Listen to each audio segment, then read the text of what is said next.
And welcome to another exciting episode of the Writing Through the Unknown. Uh, Having a little tongue tied moment here. But tonight, I am bringing a special episode to you all. I have with me tonight my co host from the B system, and also the fact that I am excited to have her on my show as I have been on her show. I think, what is it now? 3 times? Twice? Oh, No, yes, because we three. did that thing with Stone. Yeah. So Yeah. reciprocating. I love the collaboration, going on each other's and supporting each other's shows. And so with that, I am going to allow my guest to introduce themselves because I just don't know that I could do her bio justice because it was so long and lengthy. I'm just teasing her. As you can tell, we're great friends. So it is my pleasure to introduce you all to the one, the only amazing metaphysical inquisitor in the house, Auric Vibe. Awesome sauce. Yeah. So one of the things that I came up with, I have a coffee, tea, and wine, but it's spelled with an H, WHINE, and live on YouTube on Saturdays, most Saturdays when I can, kind of manage that after a day at work or a week at work. But I started to do something as get ready for unfiltered and somewhat uncensored because it is YouTube. So that's that version of Auric Vibe, and my given name is Deb.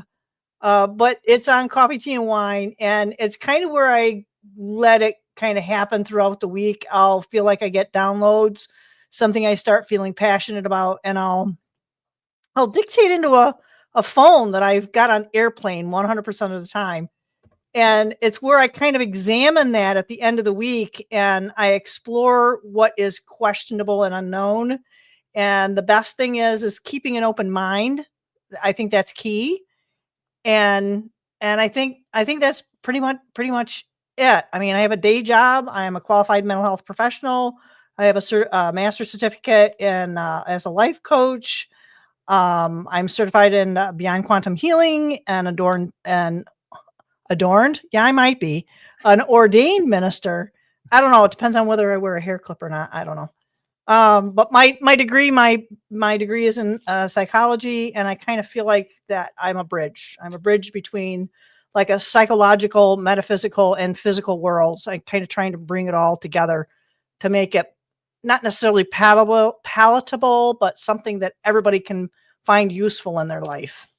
That's as serious as I'm going to get it. This is my Friday. I'm not going to work for the rest of the week. It's mental health days. They give us those. Otherwise, everybody And would quit. yeah, and I had to say that's how we actually met. Was we were talking and she's like, "You're into metaphysics?" I go, "Yeah, I was raised in it." She goes, "Can you come on my show and talk about it?" I was like, "Absolutely." So yeah, it's funny, and I gotta give you kudos because it is not an easy task to bridge the metaphysics with the mainstream people. That they just don't like it and they view it as some woo woo thing out there, and I'm like, it's not woo woo, and it actually is the original religion of the planet. When you think about it, metaphysics started with the ancient Greeks. So I kind of take a little bit different perspective. Is that it may be more or less with this particular history that we've been given, or this particular timeline that we're on, is that it's almost like it's almost like it's not say it again how you said it, because I had something that pulled in off of that. It's like the original religion of the So yeah, parent so was it's like in the Greek. metaphysics and being that bridge, uh, it's not religion, it's spirituality. Right, So I think that philosophy. even goes before the Greeks, and it's something that I f it really feels like something that we need to get necessarily back to, but reconnect to, because I don't even this is not Willy Wonka. I mean, maybe it is. Maybe we have to go forward to go back, something like that. You know what I mean? So it's like we have to Right. remember the past, but we have to keep moving forward in order for us to really fully engage what happened back there. Could you imagine life though if we ran our lives like a Wonka elevator that can go left, right, diagonal, up, down, out of the building? I'm like, man, how much more fun would life be? That happens when we go to sleep, right? That's something that's like as soon as we shut those eyes and lose that level of control, and you want to say lose that level of consciousness. Really, it's the level of control that we have over our consciousness. So I don't think we lose our consciousness. We might lose an awareness of this particular realm, but it's like we're actually connecting to our consciousness when we sleep. I think Right. we're accessing different aspects of self. And Just, talking just about metaphysics and everything, there's so many like modalities out there that kind of fall under metaphysics. And I know in full transparency, when we were backstage before coming live, we're like, some topics let's, keep to a minimum, and others we can flourish on. And so I want to take a moment though, and just because I even had to ask you what it was. And so I feel like for the benefit of those watching, we don't have to go into great detail about, but you mentioned beyond quantum healing. Can you give a brief explanation of what that is? Because some people like me was not aware of that. yeah, and I think most people know who. I almost said Diane Cannon. Well, she might have been in another life. Maybe no. It would have had to been die and come. You know what I mean? They were alive at the anyway. Yeah. Anyway, so yeah, Dolores Cannon came up with the quantum healing techniques, and it was really it's like you're in a hypnosis state, but you have full awareness. So it's like a theta state. And one of the things that Dolores Cannon didn't like to do was, and she refused to do, was remote healing, which kind of blew my mind because if this is a quantum, hey, AZ, if it was a quantum healing system, then it transcends space, time, and dimension. And it has nothing to do whether that individual is there or not. I think her concern was that if something happened to that individual and you were in two different parts of the world, that you wouldn't be there to help that individual. So I think as a practitioner, it's your job to keep everybody safe, and make them help them realize that is a safe environment to process that in a vulnerable state, in that hypnosis state. So she didn't want to do that remotely, and Candace Goldman, I can't remember exactly her name. She came up. She used to work with Diane. Diane, see, I did it again. Dolores Cannon, and she developed a series of steps to make that happen. So you can do it remotely. And it's ultimately the same type of thing where there's a heart mind coherence and you both share in the experience, which is incredible when you do that. Um, and you have to find the right practitioner. I'm 100% convinced of that. If you don't have the right practitioner, it's going to be a problem. And it's up to the practitioner to really kind of identify that, because the individual might be so hungry to figure out, what's going on. For me, I don't know if it's necessarily a regression process, but it's a healing process. So a lot of people do relate it to something that is a regression, because that's how I kind of first looked at it. But really, it's something that should be a healing process. So, and it transcends space, dimension, and when you're healing yourself here, it has that ripple effect that's transdimensional. So that's what I liked about it, and I've gotten benefit from other people's healing and vice versa, because I don't think you can do it unless you've experienced it. Right, and it makes sense a little bit about why she maybe doesn't want everyone on the first level to be doing remote, because even when I learned Reiki, you do Reiki 1, 2, 3, and then master just means you can teach. Doesn't mean you've reached some all high, mighty Reiki level, but Reiki 1, it's all hands on, in person. And if I'm remembering right, Reiki 2 is where they're like, now you can do it remote. And they teach you how to do it remote. So maybe that was her concern, is she didn't want everybody taking the first level of her technique and No, going, okay. I think she honestly felt, and I've seen videos on it, where people have been led down a particular path and they had a negative reaction, and I don't remember exactly what happened to the individual that was in hypnosis that was going through the process, but it was something that she used as an example as to why you don't do this. You know, I'm not going to use that example. That would be mean, but um I think it's that kind of thing, and maybe being from a different generation, not seeing the benefits. I don't know if you can go deeper when you're in person. I kind of feel like you probably can. I personally have experienced Reiki from an individual that was in Wales, and I have had Reiki in the past or before that, and it was like, yeah, that was nice. It was very relaxing, but I didn't really feel like I came away with anything. This guy, as I sat in a chair, uh, went through each one of the chakras, and he didn't start at the top. He started at the root chakra, and he genuinely reacted to each one of those uh, areas of the chakra system, and you could see it in his physical. It was not acted, and then he says, "Okay, well, we can do some work here." And then he would talk, and he said one of the energies he worked with was Jesus Christ. So he would work and talk to his guides and work.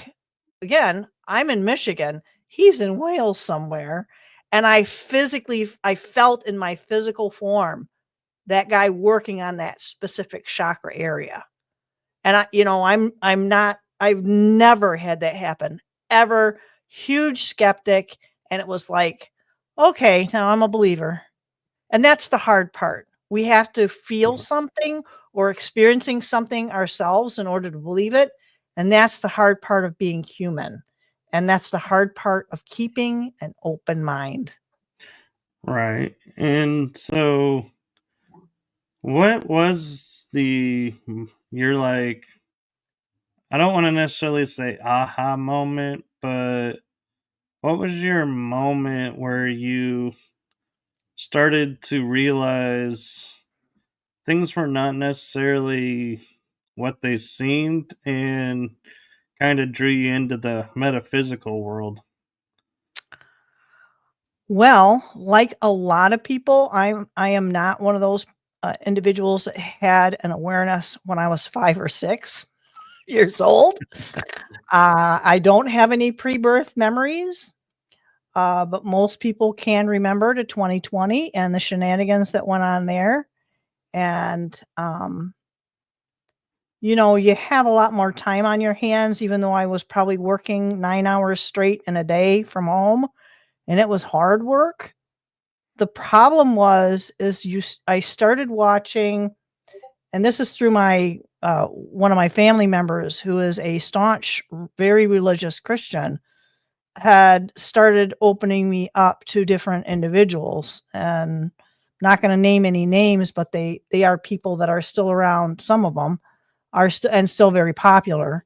But the thing is that I started making questions, and it just kind of opened up, and I realized that nothing, I mean, all at once, everything I was taught, everything I learned, and I was walking up the basement stairs with a basket of laundry thinking, what's going on? What is this place? What is this that I'm looking at? So it was probably, that would have probably been like 2021. So we're only talking 4 years, but I'm that individual that when I get into something, I'm at the deep end of the pool with no water wings, and I'm jumping in. That's me on everything. Yeah, sometimes that's the way you got to do it though, because one of the hardest things is, and I know this is going to sound awkward, but there's a fear to the unknown and a fear of this is not, something I can just go to a mainstream bookstore and get books on. And so, is this even real? And so, you've got to jump in and literally sink or swim with it. And so, kudos to you for having the courage to do that. And I mean, yeah. And the interesting thing about metaphysics, in my opinion, is whether you started studying it as a child, a teenager, an adult, a week ago, a day ago, a year ago, you're at the same level. Everybody gets the concepts, and you can engage and talk to people and understand, and that's where the growth comes from. It's not a, oh, this person has more information and they're making you do this or that to earn the rights to it. It's like, no, it's freely shared. And, Mhm. or at least in my opinion, that's the way it should be and has been for me. And so, yeah, I've taken courses to learn different techniques, and but the concepts itself though were freely shared. And so that's the thing that I think is the beautiful thing about metaphysics is nobody judges anybody based on where they are. They just say, "Oh, well, you're into this, so what's your thoughts on this?" And they just freely engage. Yeah, and that is a big part of it. Unfortunately, with most mainstream people, they're looking for the letters, they're looking for the degree, they're looking for where did you get your degree from? And there's actually a metaphysical university that you can get a master's degree, and you're going to pay a lot of money for it, just like you do with all this other stuff. But again, like you said, all the information is freely available to us. The hard part is shedding off those scales that we have that prevent us from absorbing it and maybe taking a solid look at it, because not all of it's, I don't want us to use the word true, because I think that that's bantied about a little bit. It's whether it's There's gonna been actually whether it actually works, because I don't think it's exactly the same for everybody. It's all about your perspective. It you know perspective and resonance. eh, And by because resonance, I mean if it feels right to you, keep going with it. you know what? If That it reminds me doesn't, of, that's from the 60s. If it feels good, do it. That has a sexual connotation to it, but that's what they said. And, okay, you wanna walk away with crabs, or do you wanna take a better look at what you're resonating with? So that's why I say I think we have to be, because there's so many there are so many charlatans out there right now that they're muddying the waters, and they may be at a lesser known level or they may be hugely popular, and it's all in between. But I think that that is something where we all need to have that discernment. That's super important right now. Yeah, Whether we, because I know people that are super religious, and they how much conviction can you have where people are creating these problems in the world because they feel it resonates. So yeah, and that's true too. Uh Properly, either risky to pay for healing, and why you learned it yourself and mastered. Exactly. All of that is free. And there was a guy I saw, of course, they placed a term on it where he's actually able to harness aspects. I don't think he understands it, but harnessed aspects of the ether and how he places his hands. And if he's aware of someone who needs that healing, he has some way of envisioning where that healing needs to go, and they monitored it. It was something I think that Greg Braden had on, and several other people. And I think there's truth intermingled with some of the other stuff that, like you said, I don't resonate with, and you could take the whole package, throw the baby out with the bathwater. I don't do that. I take the package and pull out what fits and makes sense, and I still keep that on my shelf. And so something, what's missing, and I can look back and have pieced together a lot of things that are working. It's just working in everybody's aspect of what they're going to be able to accept and retain is going to be a little bit different given on where they're at, what their perspective is. Because right. I don't think people that hold too tightly to one belief system are really gonna, you know, be able to fully embrace who and what we are. I don't know. That's getting like That's really deep. true. And I will say I have qualms when people will come up to me and they'll go, "Oh, I read your energy and I noticed you needed this, so I sent this to you." And I'm like, "I beg your pardon? One, why would you read my energy without my permission? And two, what made you think I needed your help?" And it's like I get kind of agitated about that because I'm like, that kind of feels almost like a violation. It is. It's very And invasive. I know people are trying to make a living, and it bugs me when I'll see someone and I'll accept a request because they have all these nice titles and their pictures and posts are all great. And then the first question is, "Hey, my spirits tell me you need a reading. Let's set up an appointment." And I'm like, block. Because I'm like, first of all, your spirits aren't talking to my spirits. And secondly, that is not the way to approach someone. And I'm like, those I will automatically, and I'm sorry I do this, but it's just how I am, is I will take those people and go, charlatan, and that's why I block. They could have the best of intentions, but the way they're approaching it, I'm like, nope, you just totally disresonated with me and not gonna happen. Yeah, it's like a spiritual bully, right? Yeah. I don't think I don't, like you said, might not they don't have malintent.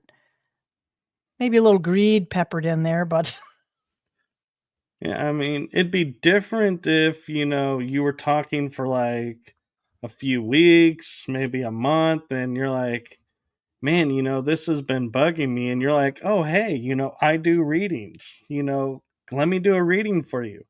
That'd be different. But to go, "Hello, hey, I need to do a reading for you. Can we do it?" It's like, I just said hello. What makes you think I need a reading? Yeah, that's kind of weird because I know that I would never do that. Um and like you said, it's a violation. I think it's an invasion of your privacy. I mean, not like today, that's not like a big deal because we're so invaded anyway. Uh, right? We're watched on Oh yeah. everything. I mean, we don't even need TVs or cameras. They can just use our Wi-Fi to spy on us. But do you really need somebody with I don't like to use them psychic abilities, but their abilities, their metaphysical abilities, if you will, are those used for spying? I mean, I've heard other people talk about, well, you listen to these different readings and they're saying, well, you have somebody spying on you. I was like, well, good luck with that, me bucko, because that's one of the things that you set up as a shield in your dailies is that's what you have to be. You have to shield yourself. I mean, even Yeah. Bible scripture tells you to put on the full armor. Yeah, That's what and it is. I actually, it's funny, how you mention, being watched through programs and everything on like TV and stuff. I actually found myself thinking this morning as I was doing stuff, going, when TV first started, they would say the Ed Sullivan Show, Dick Van Dyke Show, the Mary Tyler Moore Show. Then all of a suddenly, when news started coming, it became, oh, let's watch this program. And it's like the verbiage changed. And I was Mhm. like, so it makes me wonder, was shows like Dick Van Dyke and Mary Tyler Moore, were they actually pure entertainment, or were those like the precursors and they realized they could get away with it and then change the verbiage? Yeah, because I think a lot of if you go back in the history of even like advertising before television became very, very popular, it's it's something where they were throwing it out there with the radio broadcasting, and that's again another word. They're casting that out and it's broad, so it's Right. reaching a lot of people, and they would set you up. And I have, having a degree in psychology, there's actually I got a book like this thick on it says what is it? It's something about, how the mind works, but if you look at it from the inside out, it's really a book about how to manipulate people, how people get manipulated with the words, the look, the sounds, the music is a huge manipulator. And I'm not just talking about, the little more esoteric side of it with the frequency and, between, 432 and 440 that may or may not play into it. But the idea of creating that good feel can reel you in and with the good images. So we can get manipulated in a lot of different ways. That's why I say having something resonate with you, we all have to be very much aware of what that means and kind of break that down. And right away, it may not, I resonated, if you will, with the Bible. Not to say that it wasn't good for me at that given point in time and phase of my life, because I think it was. Had some experiences with that, with what I believe was a direct contact with a Christ figure, and it was very positive. So I think it's necessary to go through these different stages in our life to allow us or give us the opportunity to open up to a broader sense of who, like I said, who and what we are, broader sense of self. Right. And one of the things too that I found interesting when I look into the past to see, how much were we being manipulated. One spot I think I found where I was like, I feel like we were being manipulated, but it's hard to like judge if we really were. And that was like silent movies because you'd see the actors doing something and their mouths moving like they're talking. And then this card would come up with like 3 words. And you're like, I know the mouth moved more than 3 words. What is going on? Why does that not match? And nobody ever noticed. And then I sit there and I look at it from the eyes of, did people not notice because they didn't care because it was just entertainment and they didn't know better, and we're coming at it from the eyes of, we're aware of things not being what they always seem to be, and that's why we're noticing, wait a minute, they're saying way more than what's on that card, or they'll be saying less, and the card will have a whole paragraph, and it's like, what? How? This doesn't make sense. And it's like, no. Yeah, I was a big fan of all of the old movies and had watched several documentaries about how the whole industry had started out in California, and actually it was bigger in New York City, and started out with a lot of the people coming in either from Europe, but more of them were kind of established in New York City on the stage from vaudeville. That's where a lot of those individuals came from. From the silence came from vaudeville if they weren't already out on that side of the country. So it was interesting that these, Charlie Chaplin came from England and he ended up in New York City. He did vaudeville. Same thing with Buster Keaton. He did all of that. But what did they have to do to get in front of that screen? I mean, we know the typical story, but we now know more about why that was established. Who were the people in that area that started, who had the money, who had the funding? So again, if you follow that money, we're getting into a different topic now. But they were the ones who were essentially grasping the greater population's attention with that. They got them entranced, literally. And that's where they got their news. Well, that's where they got the propagandized news of Right. the world. I mean, even, Charlie Chaplin did the movie The Dictator. And it's like, everybody looks at it and laughs, and everything. But I was like, this was a really hard time. And we're making light of it. And yes, there is time where, you do need laughter to, otherwise you'll go freaking nuts and probably end yourself in the chaos of what's going on around you. But it's like, they forgot when to stop, and so everything started becoming, let's make fun of everything. And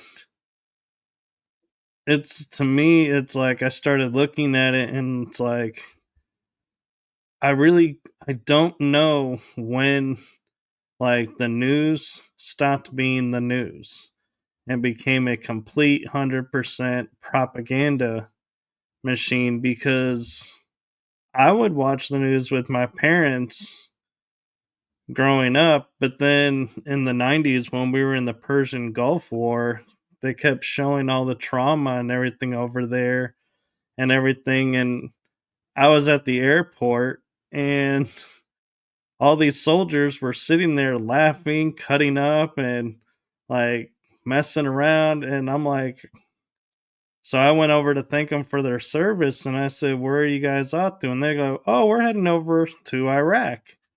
And I'm like, "How are you so happy?" Because of everything. And they said, "Yeah, we don't understand what you guys are watching here. We get maybe one IED a month, if that, and the rest of the time we're at schools, building schools, helping the communities. That's what our majority of the time is." And I heard that, and that hit me so hard that I told my parents on that flight, I am no longer watching the news. If they're lying about that, what else are they lying about? And it's like that totally destroyed my faith and belief in the news media when the soldiers are like, I don't know what you're watching. That is not real. Yep, and it's interesting that you bring that up because, again, it goes back to a personal experience and how the greater population can get easily brought into that, I call it MK altered state, where your thinking is altered, it's changed by that program. And ultimately, through the history of Hollywood, who were making those films for the theaters to show for people who couldn't afford that, what ended up happening is they were making flat out propaganda films for the United States, just like they did in any other country. So it's been from the very beginning that it's been a machine to control and manipulate the minds of whoever was going to be willing to watch. And there was actually a documentary I had seen, gosh, like well over 15 years ago. And it was about that original setup. And that's what they kind of wanted to use it for, was to present social ideas, more social openness. And actually it's a societal molding. It's like they're molding people in the direction that they want them to go, and their acceptance of different ideas, um, whether it's something towards war or against war, maybe both. Maybe they'd want to do both so they can fracture something within that society. Because I think that, even with Charlie Chaplin doing The Dictator, he did it in a satirical way. But again, it goes back to that machine allowing him to put that out, so they can, they kind of got to tell you what's going on before it happens. So, and Well, it's something that's repetitive. They don't just tell us once, but they tell it in a satirical way. So they, just like Gervais doing that whole thing. How many people laughed about that? Dude was telling the truth. Same thing with George Carlin. Everybody laughed right. at his stuff. Well, and like people like Jeff Dunham and others will say, if I want to get the truth out there, I had to make it sound like a joke. Yeah. Otherwise, the censors will never allow it out there. And so Yes. it's like, it makes you have to sit back and think, what kind of world are we in that the truth has to be made a mockery to be shared? It's Yeah. like, how It's a far very have twisted. we fallen, so to speak? Well, if you think about it, one of the stress relievers when people get under a lot of stress, they will laugh. You can say something that you would think would make somebody, like the guy slipping on the banana. I mean, that's everybody kind of laughs at that. But that guy slipped and fell and ended up on a hard sidewalk. So how do you think that guy feels about landing his backside and whatever? You know what I mean? Right. Boom, bang. People kind of laugh at that, and that's what it's meant to do. It's to make it light enough, but it's so light, unfortunately, that we don't realize that there was a possibility of injury and blah blah blah. I mean, and you can get it gets really kind of twisty and deep. Um, that's how we kind of is an off gas of stress too. So if you're going to stress people out, you make them laugh so they can laugh it off. And then now we can do some more. And then, you know what I mean? And then we can get them I traumatized do. again and And make them laugh. And then they gas it off. And what kind of makes me laugh a little bit is when you hear like the TV censors, the people who are censoring TV shows, and they're like, oh, we can't have this on because it shows this person bleeding, but yet you can watch Three Stooges where they're poking each other in the eyes, hitting each other, and it's like, wait a minute, they're being abused more than that person having a little prick of blood, but that's okay. But this person, no, we can't show that. Wait, what? Well, And they it's even just they funny even took off how the they determine cartoons. what is. Yeah, Yeah. they even took off all those cartoons, the Tom and Jerry, the Bugs Bunny. And I mean, I saw those so many times, and they were not, if you look at those old cartoons, if they were unedited, they were not. Those were shown again in the movie theaters as entertainment for the adults. They were not meant for kids.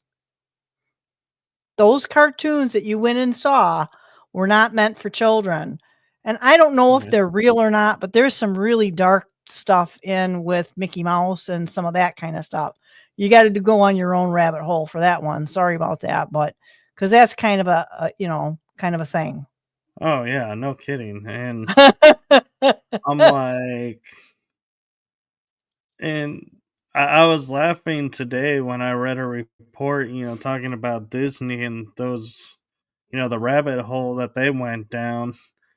I found myself kind of proud of humanity a little bit when I read they had to pull back or maybe not even release a movie. I think it was Snow White or something. They were making a live movie, and the people said there's too much woke propaganda in it, so we ain't watching it. And we're protesting it.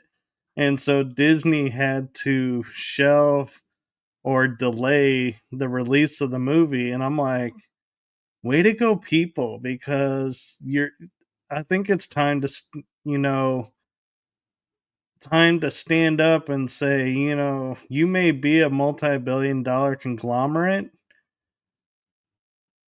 but your conglomerate needs us. So you really don't have the power. We, the viewers, have the power. And if we're not going to watch that movie, you're going to lose your business if you keep it up because you need us to keep your money flow coming in. And so that's where I was like, I was looking at that and going, thank you, people, for standing up and saying, enough is enough. We're not going to take it and tolerate it anymore. It's a new world now, so to speak, and we're making it the way we want to make it. No longer what they tell us it needs to look like. Yeah, and I think too with that whole company that you just mentioned was the subliminals that from the beginning that have been in there that people don't notice or didn't notice. Even, back to into the 90s. I'm not going to name any of the films, but if you have any of them in there and you don't watch the movie and don't get engrossed in the story, and you look at the artwork and you look at some of the things that were in there, and I don't know if the artists realized what they were drawing, but there's a lot of inappropriate things for children. It would be something that would be, for over 18 if they realized that was in there. So that's kind of the hard part too, is the subliminal stuff that you don't even realize what you've seen. Um, and I know it's affected some of the people in the that I know of that don't have a fully functioning cognitive awareness, and they were affected by it. Not everybody's going to be. Everybody's going to be affected a little bit different. So, and because that goes with your personality and your character and all that as to because I watched Disney as a kid. I wasn't interested in a lot of the stuff in school, and now they're all telling us it was all lies anyway. So hey, bonus. got crap grades in high school, but who cares? You always got good grades and you believed it all. Ha! You know, I mean, that kind of stuff. So, Right. I mean, you know, and two, it kind of makes me laugh. I saw this comedian thing that came up in one of the reels I was watching, and he said people get offended, you know, especially in the United States. They're less so in Britain, but people get offended. He says, why are you, well, I'm offended by that. And it's like, so you're offended. Didn't do anything. You're physically not injured. And if you were injured, you did it to yourself because it's your perspective. And why are you offended? I didn't touch you. You know what I mean? So it's kind of like Right. we've become hypersensitive to some of the things people say and do. Now they have And something called microaggressions. So look up for that, right? and what I find interesting is everybody is taking a trend now of growing up in the 80s, 90s, 2000s, so to speak. Everything we were shown was the good may struggle, but in the end they're going to overcome. They're the ones that you're supposed to follow. They're the role models. Now we're starting to get programs to where it's like, well, but you misunderstood the hardships that the villains had to deal with, and look at what happened, and look how the good guys made the villains who they were. And I'm like, why are we getting sympathetic to the villains now? What is going on that it's like, I mean, to the point to where somebody was making a like comic deal about Batman and said, well, when you look at Gotham, they have all these toxic tanks that have no lids, catwalks over them. So, you're just asking for someone to fall in and become a villain. Where's the cap for this? Where's the common sense? And it's like, it's funny, looking at that, Where's on the OSHA when you left. need him, right? Yeah. But it's like, we sit there and I was like watching like, Broadway. And even like, I have no problem with like Wicked telling the story of, what happened to cause the Wizard of Oz. But the issue I have is the whole play focuses on, oh, the Wicked Witch was green and was abandoned, and everybody picked on her at school, but the popular girl was really friends with her, but only when people weren't looking. And when people were looking, she would tease her. And so look at all the stuff that made her so wicked. And I'm like, all that stuff didn't make her wicked because, and I'm going to go a little metaphysical here, so hold on. But she had the choice, being the Wicked Witch, to say, you know what? I've had enough of you guys teasing me. So what? My skin color is green. That doesn't make me wicked. And had all these opportunities to do good. But what did she do? She chose to go hide and take and say, you guys picked on me. You need to pay. And became wicked. It was her choice. Mm-hmm. Just like Nobody made Maleficent. that choice for her. Wasn't that the premise of the movie Maleficent or Yeah, whatever her name was? Maleficent. Yeah, Yeah, so I mean that's the same idea though. And it's yeah. almost like you're being twisted into a perspective and a position to feel like I don't want to really say the ends justify the means, but it's the means justify the end. So she was experiencing these things and like you said, made the choice to go on one path rather than the other. And to me, that's like, if you're really open, you're going to see dumb wench had all those abilities and she didn't use them to help society. And what kind of heroine would she have been? Exactly. I mean, Maybe what would that have looked like? Why couldn't they explore that? You right. know? I mean, because I'm gonna pull a little personal experience, and my childhood growing up was not all rosy and walking on clouds and everything great. I overcame a lot, and my first reaction is God, I wish I could get a time machine so I could go back and prevent this from happening, because this really sucks, and this really never should have happened, and all of that. And then finally I had a aha moment where I sat there and said, you know what, as crappy as some of the stuff I went through was, it made me who I am now. So if I went back and altered that, what would I be now? And so I, in turn, was like, I no longer say I want to go in the past and change this, or have a time machine to go and correct this event and make it more rosy than what it was, because I realized it forged me into what I am now. And I made the choice to use what I went through to say, look, you're not alone out there. I went through that.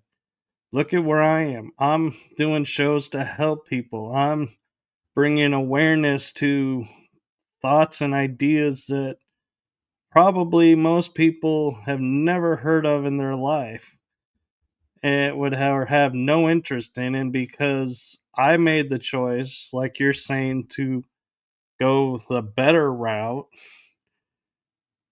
all these opportunities are out there and people are getting exposed to things they may never have been exposed to. And I'm not saying I'm the only voice, don't misquote me into that, but what I'm saying is I could have easily gone the dark path and went vengeful and made people pay it. But what did that serve? What would that serve?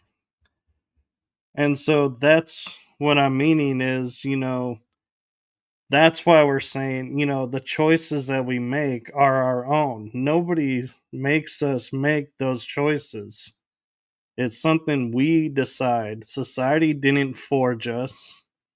I mean, I grew up watching He-Man, She-Ra, Voltron, you name it, G.I. Joe, people shooting at each other, beating each other up, but and yes, only the robots were ever killed in programs. No humans were actually ever killed. They may get injured, but and the next week be totally fine. But that violence didn't forge me into a violent person. Unless you watch And Star Trek and you were wearing that red shirt. Bad choice of shirt tonight. I know, The original Star Trek, dude, don't wear the red shirt. I know. And I love watching the memes where they put the red shirts of Star Trek against the stormtroopers, because the stormtroopers never hit anything. Yes. But until the new trilogy, they actually started hitting stuff. It was like, whoa, wait a minute, we got a new breed of troopers here. But in the end, we're being taught we're not responsible for our choices. It's blaming somebody else. And that is not gonna help anybody and help. And that's where metaphysics comes in, is it's like you can't sit there and, being metaphysical, I can't say, well, Hasbro, bringing out these violent cartoons, corrupted me and made me this and that, and I got into trouble because I watched this and that. It never happened. It didn't work that way. It's something, there are other factors, and I think people are too quick, too easy to blame one thing so they don't have to take responsibility. And that is what I'm thinking is what's great about what's happening now is the responsibility is returning to where it belongs, to the self. Yeah, the And victimhood's got to sorry stop. for the rant, but just felt No, like I needed to seriously, get the that out. victimhood's got to stop. The Yeah. victimhood is a big part of this nanny state that we're in right now. Sorry, I don't want to get too deep into that. But it's definitely something that I've tried to mention. I know the one thing that you put up before you put up metaphysical inquisitor. What did you put up there? Working for the man or something? Oh yeah. Well, because, I work for the county and I kind of feel like, well, I have those kind of values instilled into me by my parents that, if you make that commitment, you make that commitment. If I'm going to play your game, I have to play by your rules. So I kind of feel like that's what I have to try and do to the best of my ability. It gets to the point where, um, it gets more and more difficult to do that because your personal perspective becomes out of line with that. I mean, I I don't even I have to be careful what I say. I guess that whole victimhood is part of it's just permeated through the whole system. Yeah. It's in the medical system, it's in the psych system, it's in everything that you can think of and just our society of how housing and we set up all these different, and it's great, people do have problems where they don't have a roof over their head and they do need that temporary assistance, but it's gotten so crazy. Hey, Stone, it's getting so crazy that those numbers have grown. It's that idea of give them a fish or teach them how to fish. Yes, Right. exactly. But and the hard part about self-sabotage, you don't realize you're doing it. you don't Well, you not don't only do we realize you're not doing realize it. we're yeah, not only do we not realize we're doing it, but we don't see it that way. Correct. It's We like, It's an entitlement. And even the things that, when you go in and say, I am down and out, or I don't have a really great paying job, I need some sort of medical assistance because I have to go to the doctor because I have this medical problem. So I'm going to sign up for medical assistance that's here in my area.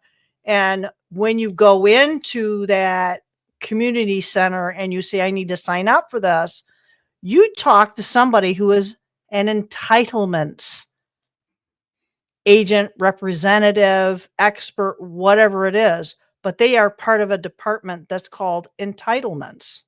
That's ultimately goes up to, what is it, Robert Kennedy for the Health and he's in Human charge of the Services. health. That Yeah. those are called entitlements. I am entitled to this coverage because I am in this state. But it creates that, you know, how do I get out of that now? Give me a step system to get out of it. And that's the problem. You have either this or you have that, and there need to be a step system to get out of that. Yeah. Hey, Hey, Phoenix. and Yeah. one thing too that I think is a disservice, and this is my personal opinion, so take it as it is. But I have gone through programs of supposed spiritual growth, and I'll always hear them say, "Oh, you have this, addiction to this or that. You're always going to have that. That is going to be a constant fight." And I have so much in me that it's like I want to slap that person and go, how can you tell somebody you are always going to have that? Because how do you grow from that? There is no growth going to come out of being told you're always going to have this. You're never going to be free of it. And to me, I'm like, that is either one, the worst thing to say to an addict, or two, I don't believe that for a second. And I feel like if you do shadow work, which is metaphysical, that you can figure out what's causing the addiction, work on it, change it. Yes, it may not totally disappear, but you're not going to react to it, and you're not going to be a constant watching over your shoulder, so to speak, for when is it going to strike. And so you have hope in your life. And in that hope, maybe you can get so much more positive things in your life that the addiction just fades away and disappears.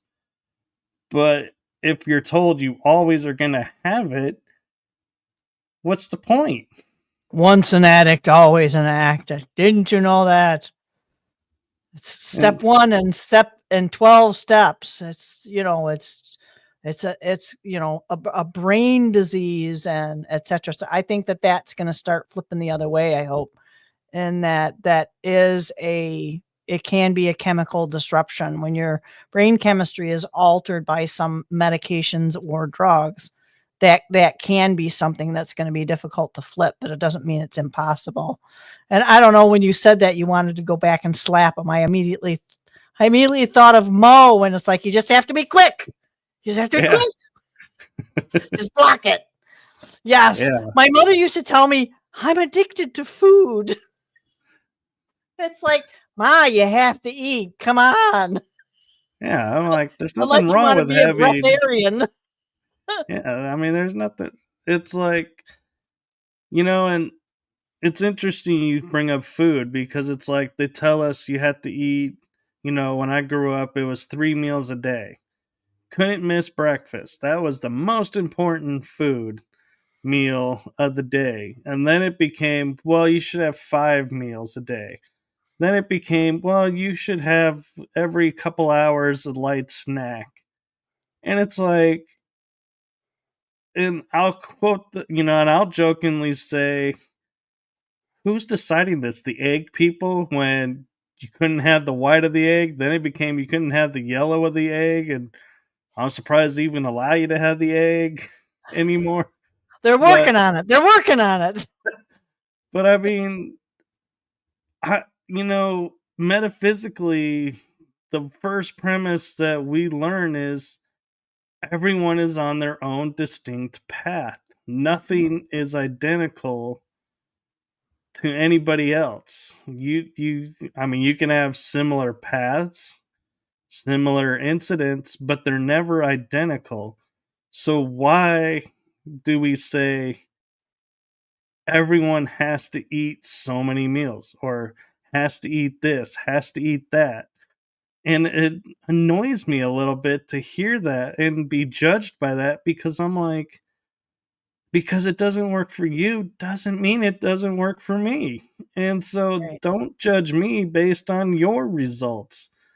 And it's not even just the results, it's whatever needs that you are having. I mean, I know some people that they are so driven by that schedule that they have to take their break and they have to take their lunch, and they get really cranky because that's part of their system, their programming. But I know I see food and I eat it. Yeah. I'll just catching up with her because I was on another rant. But no, I mean, and for me, just how I work, I'll might have something light in the morning. Um, and if my head is in work, it's on work, and that's all I'm gonna do. What it's more difficult to stop and have a break, because that takes, like, it makes a mind shift for me because my head wants to stay at work because I got things to do. So I have to get there. I have to do what I need to do. And then I might take a micro break. It's called going to the toilet. You just take those micro breaks throughout the day. But what really is hard, like today, was an extremely difficult day. Um, and it started at a little after 7, and it didn't stop till I left at 4:30. And I didn't even really have much of a chance to drink water. I think I maybe got like 4 ounces of water and maybe like a half a cup of good. I bring my own coffee. I don't my filtered water, my stuff in my stuff. So, that thing is that you have that little routine. So being disrupted from that, of not being able to finish my coffee, in the cup, it was like it was only half empty. So I didn't get the coffee. I didn't get the water. And as I'm driving home, I'm going, I have a, wow, I'm noticing I have this blazing freaking headache. Why? It's like, oh my gosh, I didn't have anything to drink. I don't care about the food, but I didn't have anything to drink. So I have my bag. I go to grab my bag. I take 2 sips out of that. I put it back in my bag because I had the cup of coffee sitting in there that was not finished and sitting there, and then somebody pulls out on me, so I had to slam on my brakes. My purse went flying onto the floor. My biggest thing was, dag nabbit, how long do I have to get home before I can grab some water? Because now my water is all the way on the floor and I can't reach it. It's like, what are you trying to tell me now? Are you mad at me? Is that like a slap at the back of my head telling me you should have had your water today? But you just kind of, your body gets used to it. And I think your routine, and when that routine gets disrupted, so for those people that overindulge in alcohol and you have that hangover, guess what that is? That's dehydration, plain and simple. So if you know how to flush out what's in there and get rehydrated, that headache will go away. No magic trick. It's strictly that you're dehydrated. That's And I probably felt why. like that. It's like, oh my gosh, from my youth, this was a hangover. Yeah, which is probably why coffee became the cure for the hangover because you're hydrating the body. Yes, and the coffee's not a diuretic. It's got a lot of oil in it, and you have to drink a whole heck of a lot of coffee to make that happen. And it's more stress on your kidneys, I think, than anything. Not medical advice, just my personal experience. That's the disclaimer. Uh, I'm having fun. This is the first time I've done a show where I've really had to put a lot of disclaimers in. That'd be me. Yeah, pretty Uh, much. Pretty much, yeah.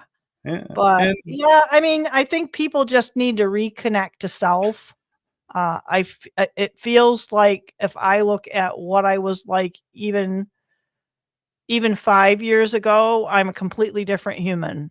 10 years ago, definitely, definitely, a different. yeah, I had just gotten back to the United States in 2014. I was living in New Zealand, so it was definitely a big change. So making the decisions that we make and being open-minded without losing our footing, that's gonna probably be the biggest struggle for everybody in the and coming 5, 6 years.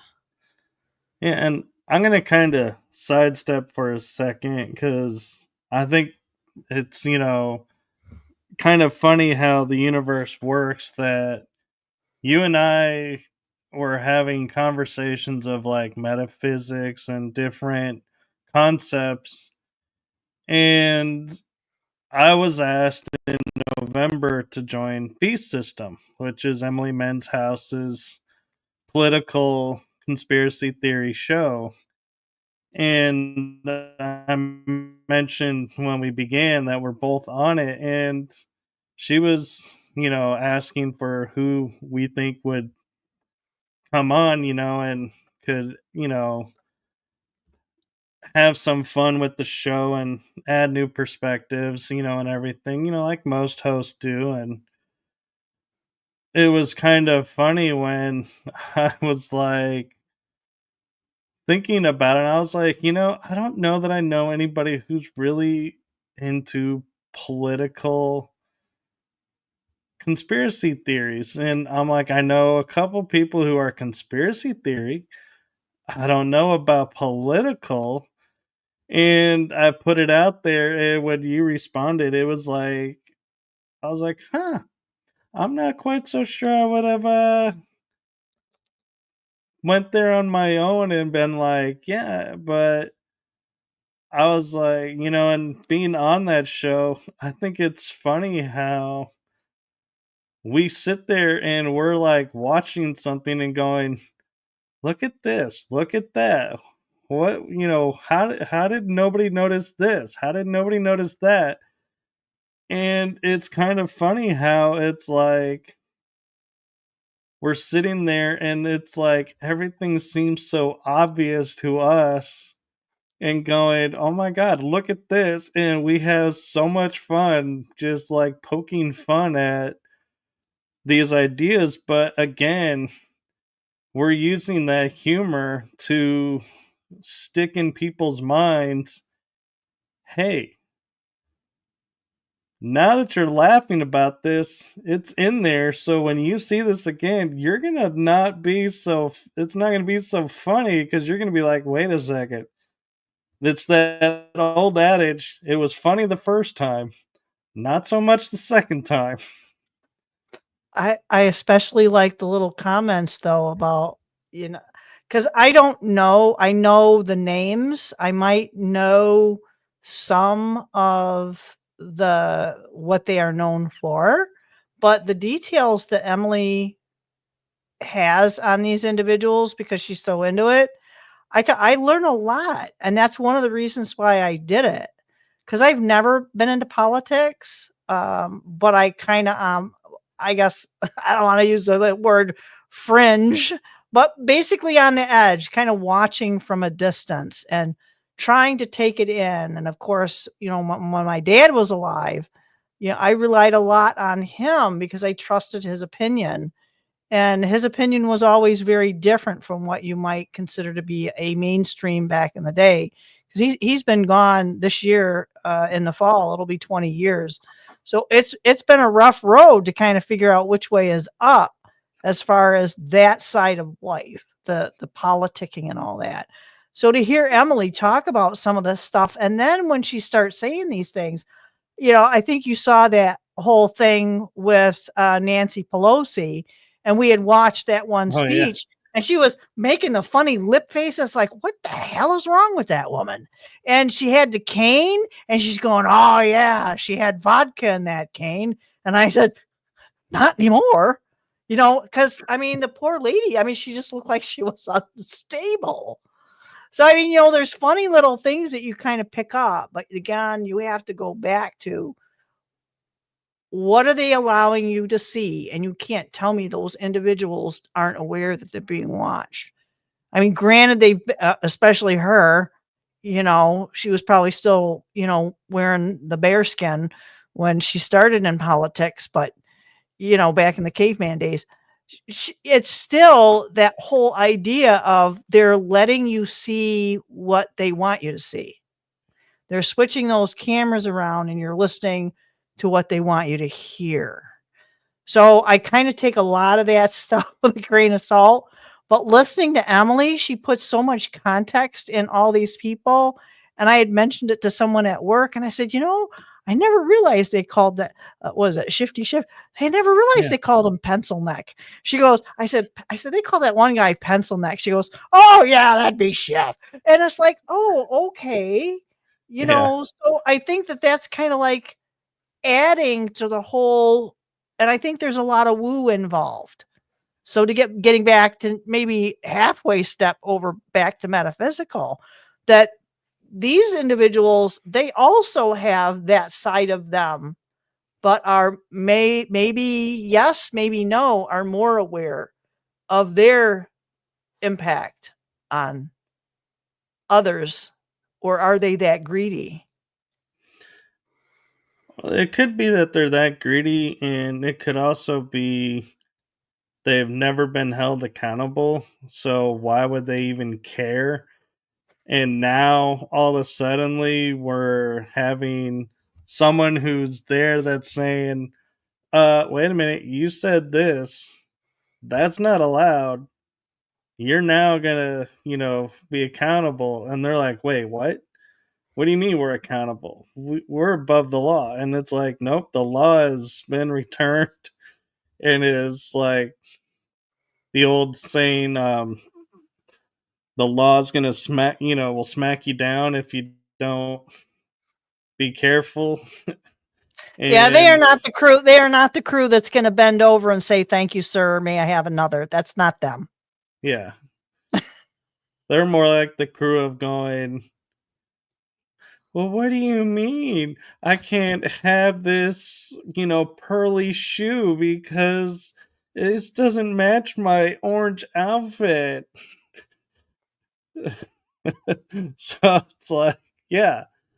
And I mean, it's just, and I like how a lot of people are sitting there and saying, it's like, the way we can do it without going insane is to go grab your popcorn. You're watching a movie. And it's like when you put it in that context and you see these people doing this, it's like your mind goes, oh my God, I'm actually seeing them for what they are, but not realizing I've become able to see them for what they are because your mind automatically goes, "Oh, they're playing a role." Well, look at the role they're playing. This is so stupid. How could they ever think they'd get away with that? And it's like you're all of a sudden going, "Wait a minute. When did I start thinking like this?" And so I think it's like you're saying is there's some woo woo going on in the movie, so to speak, lingo world that's opening people's eyes and minds. And that's where now all of a sudden people are like, we're tired of watching this. We're canceling this and we're getting something else. Yeah, and that's the danger of the popcorn. The popcorn, I think, had its place for a time to get you to sit down and watch. But I think we are on the crest of, if not, hopefully not over the crust of having to say, okay, I know this is a movie. Let's not sit back and eat the popcorn. Let's get off our tuchus and go out and do something about it. What can I do about it? So I think that's the hard part because people are now saying, well, I can't do anything about what can I do? I can't fight against this department or that department, and I can't fight against this group or that group. So again, that you have to find your grounding and remember who you are Yeah. and what you can do. I mean, if anybody were to tell me, even I think I started my YouTube channel maybe 3 years ago, and started posting things in earnest 2 years ago. But the thing is that, well, I don't have anything relevant to say, and it's like, what the hell? I'll just throw something out there. It's like throwing something out, seeing what sticks, and if there's a fan in the way, you better duck quick. So, you just kind of try and make it work. You figure out what works and what doesn't, and that's where, again, I'm going to go back to discernment, and that's the development of discernment, of figuring that out, and how you're going to develop your discernment is reconnecting to who you are, and that's going to be very individual. That's Right. that's going to be a very individual process. And I love your comment about, people watching and being like, how can I do anything? What can I do? And the second brought that up, I was like, how funny that goes right back to the beginning of the show when I said Disney, is getting hit by people standing up, and it's like that's all we have to do. People, have lost their history of themselves and how powerful they are, and they're just having a voice. You don't Can I have to change? Can go I over. change your in the world of pronouns rather than saying how powerful they are? It's a very appropriate for us to say how powerful we are, because as a collective, that's the only way we're going to get through this successfully, is to reconnect not just with ourselves. We need to connect to each other. And that's why this is so outside my comfort zone. You have no idea. Well, and it's funny You know, I because don't have a social life. This is what I do. I come in and they go, "Oh, are you going to have a couple of days off of work?" And I was like, I try not to share stuff about me personally at work. It's like, yeah, I'm going to go hang out with some online friends. Hi, everybody. Hope you're having a good evening.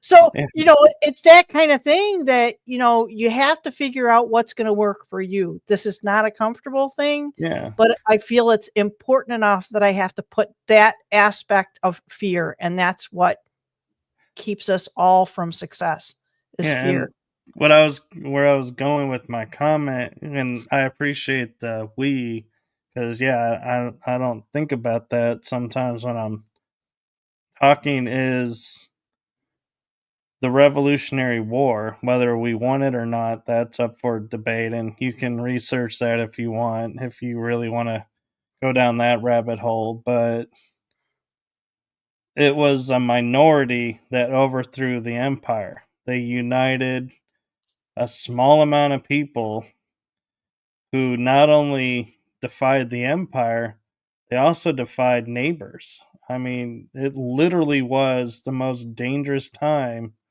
to stand up and protest and to,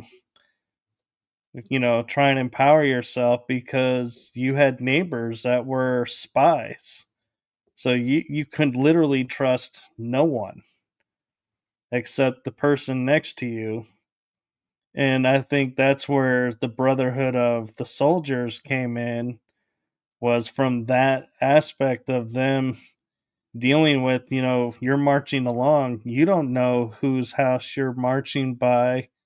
Are they sending word to the army up ahead going, hey, you got a force of so many coming and you're in for the fight of your life because you just been betrayed?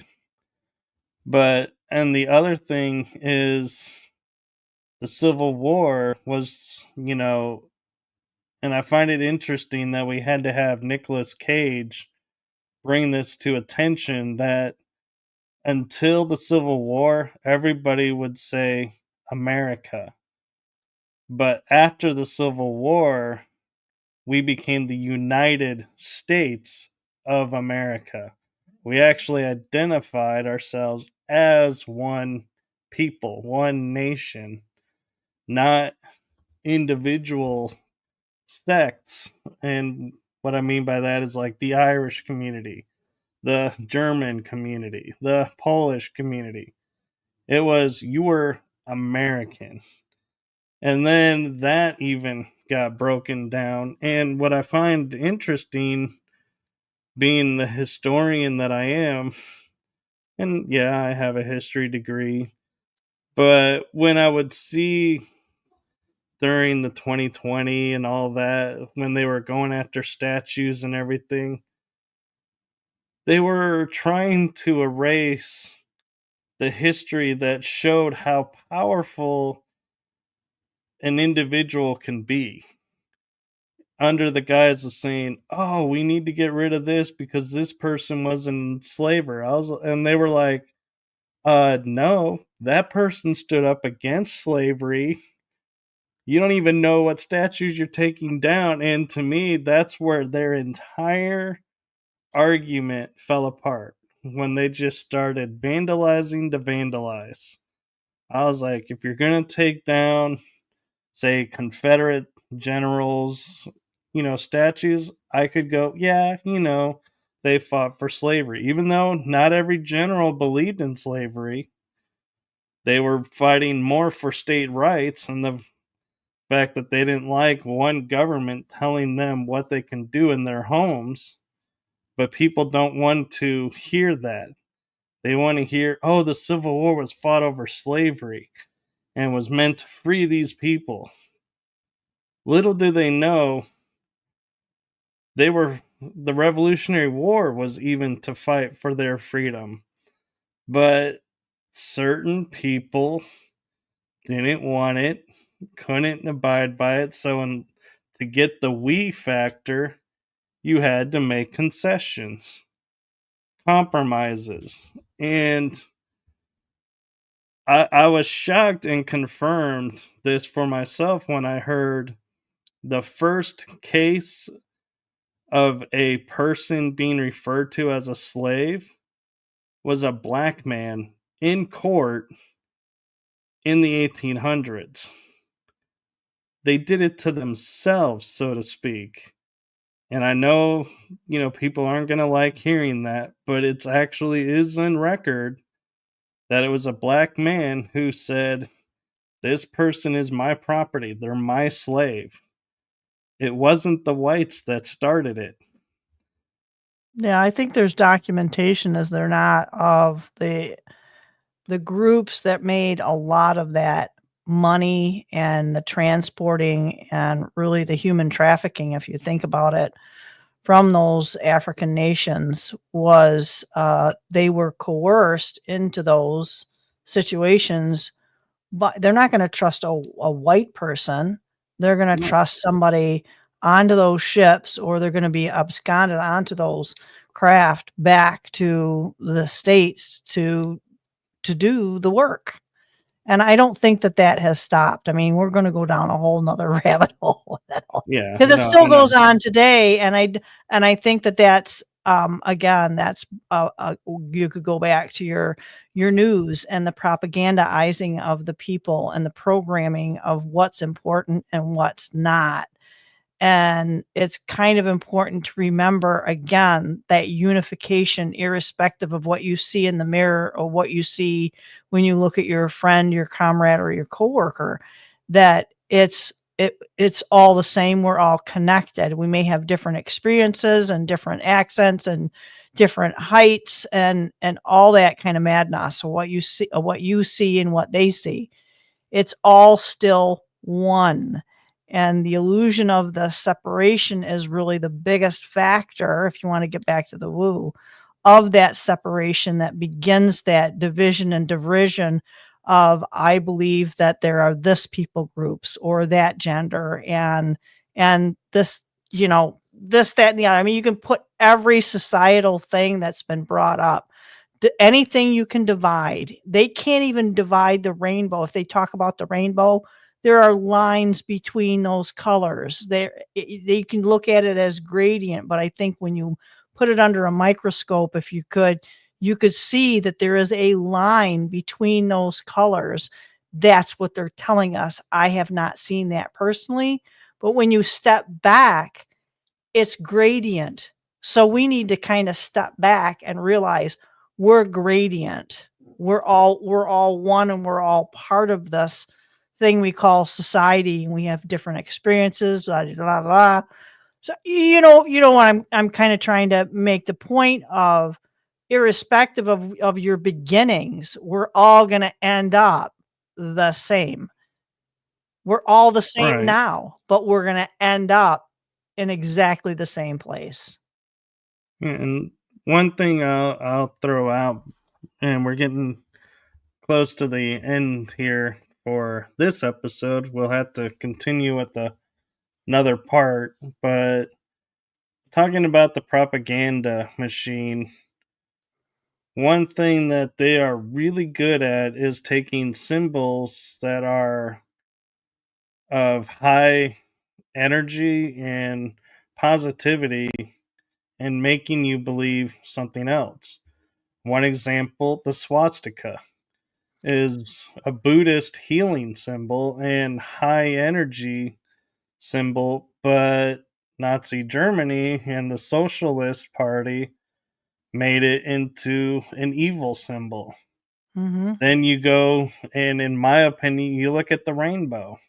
The rainbow used to be the symbol of beauty and of nature, and now uh, I know I'm probably going to get hit for this, and this is my opinion again.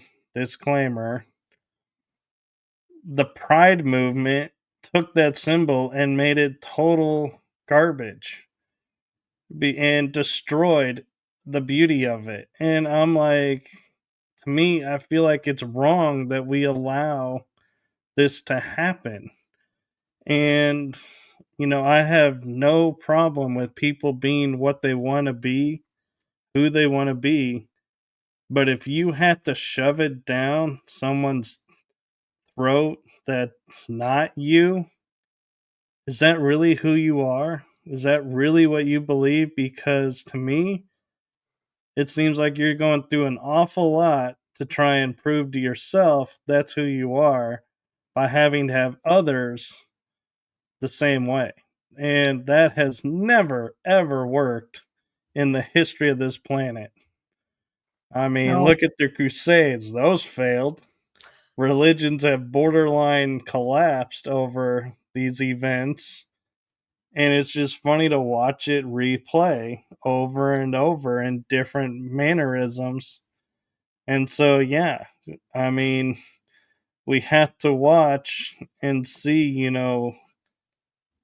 is what we're seeing something that's really happening, or is it propaganda that's made to make us think one thing over another, and we're being forced into accepting something that was never ever something that was ever in question.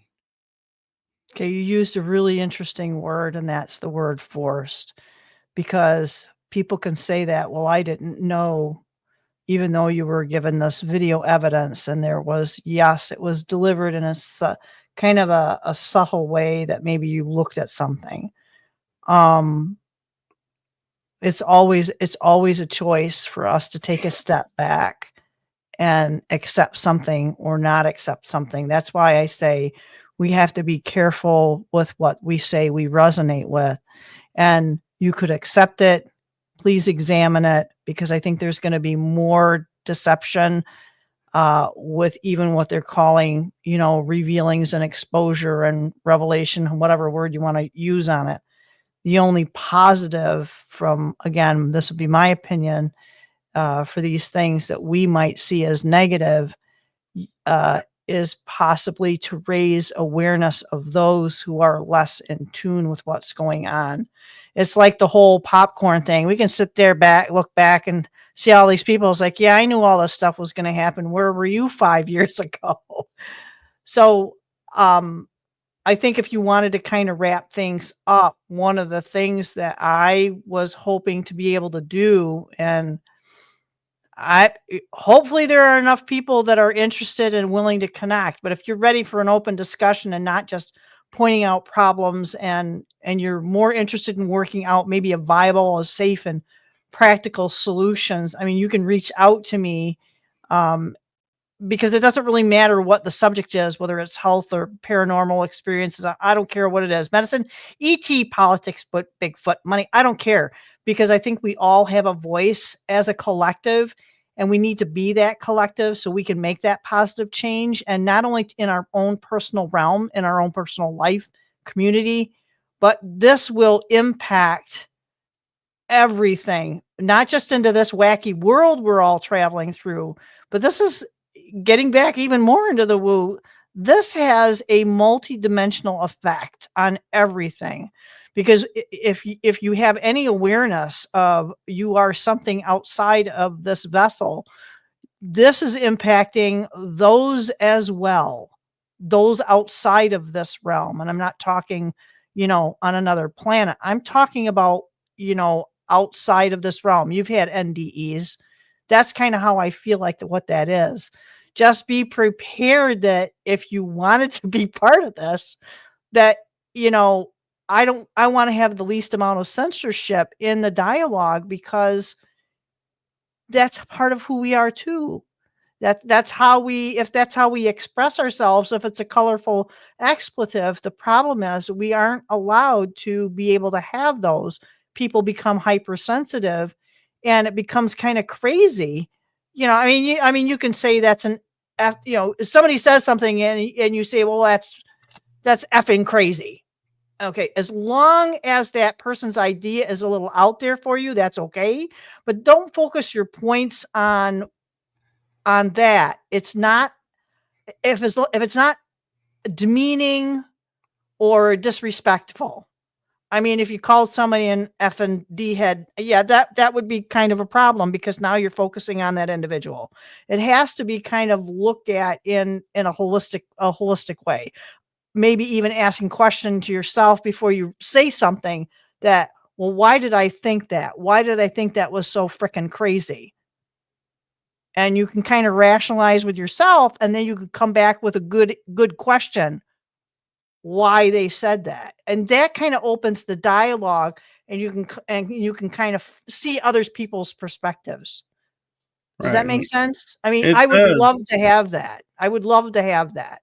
It does. And I can personally say, having been on your show 3 times, I'm used to everyone hearing the principles, and the conversation being, oh, you believe this. Oh, well, that's cool. Yeah. So how did, kind of kid gloving around it and just sharing the experience. But with you, I'd say, the reason I enjoyed coming on the 3 times that I did was you get to be challenged a little bit of, and, go within and go, why do I believe that? Why, is this an ideal that, is so impactful for me, other than just saying, well, yeah, it shaped my life. Well, how did it shape your life? Why did it shape your life?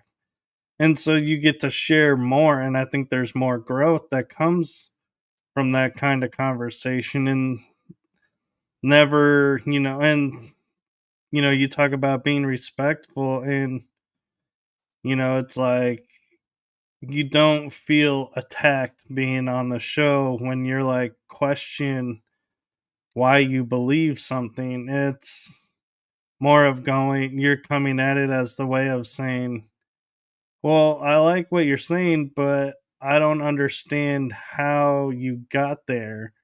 How Right. did You you you get want an there? expansion on how you got to that belief.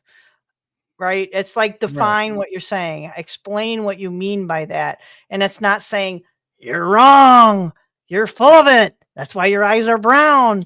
I mean, you can get really insulting with it and very, very personally insulting with stuff, and I've seen people do that, and it's like, that's such a waste of time, because then it's gonna make you expand when you are appropriate with the conversation. You can walk away from that. You're like, yeah, that guy's eyes were brown, all right. But what a cool person. What an awesome character. You know what I mean? There are Right. good and redeeming facts about most people. Yeah. But there's still value. And that's why I say there needs to be more open discussions without judgment, or without being, I should say it this way, without being judgmental, because we all need good judgment. And this is how we make solid decisions for ourselves, if that makes sense. It does. Uh, And so, to end this up, how can people contact you to be on your show and to have these conversations? I am on Facebook as Auric Vibe 1111, and I have an email. I have to keep life simple, so it's Auric Vibe 1111 at gmail.com. Or you can check out my website. I took down the phone number, but it's auricvibe1111.com. So, yeah, I have to keep life simple. You make it too simple. No, it's just remember one thing and you just change the tag on the end. So, yeah, Yeah. it's all good.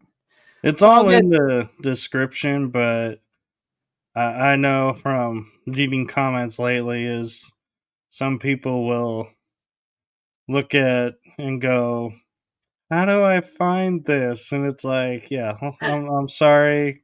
Some people just don't like to read the whole description, so You know I'm what's putting on the screen. There's her email.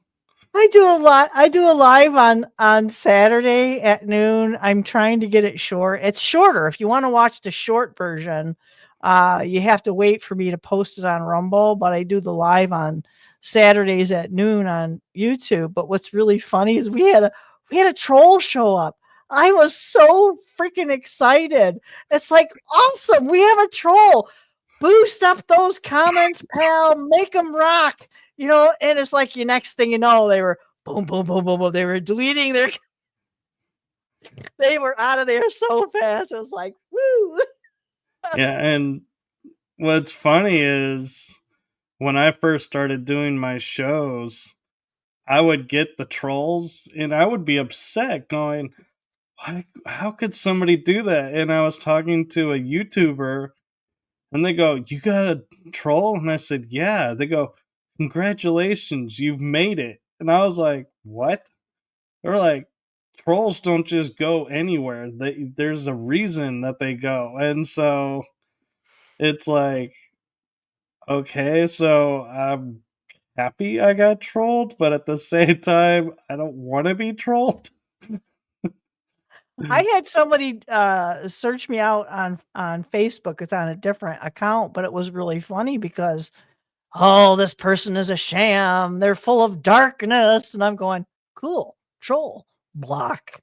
On Yeah, Facebook, I'm not tolerating it. But on uh, YouTube, and I think it was on Rumble, somebody made a comment about the interview I had done with Augie Nost. It was about I think it was about the disclosure stuff because we've done stuff on aliens, UFOs, and on AI. And it was interesting because this guy left a really insulting comment. And I was kind of cool. I was kind of cool with it. I said, "Well, thanks for your comment, and appreciate your point of view, but the insults are not appreciated."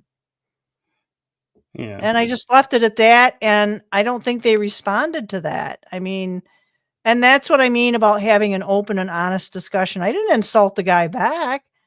I mean, if I were to do it in plain American English, and I would have just said, "Hey, buddy, you're an asshole." And I would have just left it at that, but I'm not going to do that because I did. I appreciated the comment and that there are people out there that don't agree with the content. I appreciate that. That's good. That means that person is searching. Hope you find your platform to land on, buddy, because it's going to be your wings are going to get tired. yeah. And with that, I think it's time to wrap up this episode, and we'll definitely have to get you back on for another episode and keep going down the rabbit holes and conversation going where it's going. And so thank you for coming on, Auric, and I greatly appreciate you coming on, and I appreciate every time you have me on your stuff. Yeah, we're going to have to work it out again because I don't think we have any appointments set up yet. So Not yet. I'm going to be on Typical Skeptic on Friday at 7. So that's going to be kind of a riot. I'm going to do some readings on there, and I usually bend his ear for a hot minute beforehand too, on whatever he's got in his head. So yeah, that's Yeah. all. It's always a riot. Yeah, Typical Skeptic is a great podcast to watch if you're looking for stuff to watch beyond my shows. I don't know. You get some heavy hitters too. I mean, Rob's an animal, so he puts out a lot of content, so it's a lot of fun.